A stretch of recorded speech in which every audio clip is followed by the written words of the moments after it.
Hi guys, welcome to App Guru. In this video, I will show you how to fix too many requests in ChatGPT Android. First, open your browser and then search if ChatGPT is down or if there's any problem with the website from Down Detector. Here you can see the link to Down Detector on the top. Just tap on the first link and check if ChatGPT is down. As you can see, it says ChatGPT has no current issues.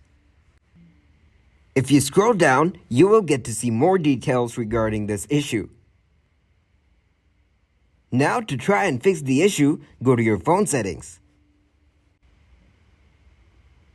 From here, scroll down and select your web browser.